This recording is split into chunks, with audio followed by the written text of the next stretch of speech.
Good afternoon, everyone. I'm Rajiv. I will tell you about data analyzers, Chavlan. Data analyzers is any raw information is data. Like we say, readily available things like MIS, which we are having the information about the clients की last year उन्होंने क्या किया था present उस time में और month wise we can come to know about that and we can make the planning through that कि हम कि उस क्लाइंट का बिजनेस लास्ट ईयर कितना था उस हिसाब से हम प्लानिंग बना सकते हैं कि उसके लिए आगे क्या कर सकते हैं और we can know about the behaviour of the client through that कि इस मंथ के अंदर किस क्लाइंट ने कितना बिजनेस दिया था और उस मंथ में कितना दिया था तो वी कैन प्लान और जिस जगह पे अगर हमारा बिजनेस नहीं आ रहा है और वो अगर वो कैटेगरी डाउन है like property is down this time तो we can go through other clients and we can focus on other things.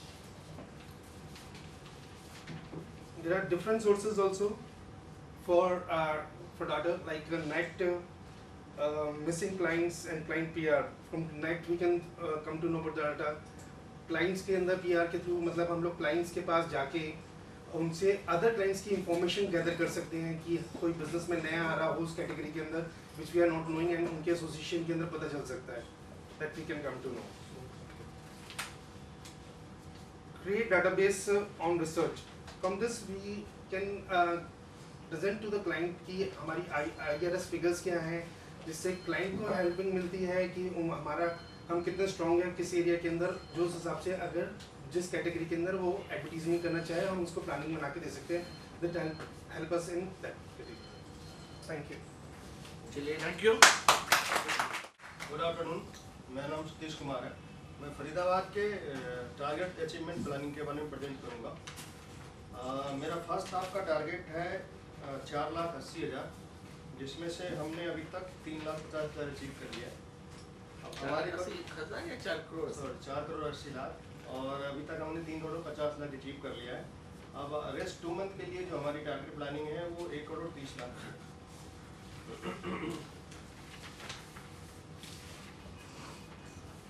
हमारा जो रेस्ट ऑफ 2 मंथ में जो सिक्योर बिजनेस है जो कि हमारे क्लाइंटों के साथ डील हो रखी है उसमें से V Mart JCB SRS home sign है. इसके टोटल अमाउंट 46 लाख होते हैं और जो लास्ट 2 मंथ लास्ट ईयर के जो 2 मंथ के पैटर्न पे जो हमारे टॉप 10 क्लाइंट ने बिजनेस दिया था उसके बिहाफ पे जो बिजनेस निकल के आएगा वो तकरीबन 25 लाख के आसपास है.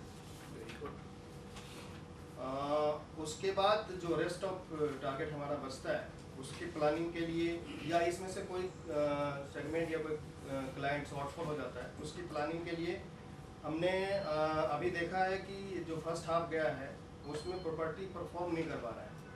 तो रेस्ट जो 2 मंथ है उसमें जो लास्ट ईयर प्रॉपर्टी की जो अचीवमेंट थी वो 20 लाख थी. अब उस 20 लाख के टारगेट को हमने रिटेल के ऊपर शिफ्ट कर दिया है और उस रिटेल से बिजनेस जनरेट करने के लिए हमने रिटेल ग्रुप एक इवेंट प्लान किया है जिसका कि हम टारगेट अप्रॉक्स 50 लाख लेके चल रहे हैं. इसके अलावा हमारी अनदर प्लानिंग है स्पेशल इशू से बिजनेस जनरेट करने की. उसमें जो नवरात्रा आएगा उसके लिए हमने 9 डेज का एक स्पेशल सप्लीमेंट प्लान करेंगे जिसमें कि 15 लाख की रेवेन्यू जनरेट कर पाएंगे. उसके अलावा रिपब्लिक डे आ रहा है उसके ऊपर फोकस करके इंडिपेंडेंस डे आ रहा है उस पर हम फोकस करके बिजनेस जनरेट करेंगे. वो तकरीबन 7 लाख का होगा. इसके अलावा छोटे छोटे जैसे टीचर्स डे आएंगे हेल्थ और ब्यूटी के ऊपर कुछ स्पेशल इशू प्लान करेंगे और जो छोटे मोटे जो और हमारे क्लाइंट हैं जो कि रेगुलर छोटे मोटे एडवर्टाइजमेंट करते रहते हैं उनके बिजनेस को एकोमोडेट करके करीब 10 लाख का बिजनेस हुआ आएगा. तो इन तीनों से तकरीबन 32 लाख का बिजनेस आएगा. तो ये सारे बिजनेस को अगर हम एकोमोडेट करते हैं तो जो हमारा टोटल टारगेट अचीवमेंट प्लानिंग बन रही है वो करीब 1 करोड़ 53 लाख की बन रही है जबकि हमारा टारगेट 1 करोड़ 30 लाख का है. तो हमने बैकअप लेके गुड वेरी गुड.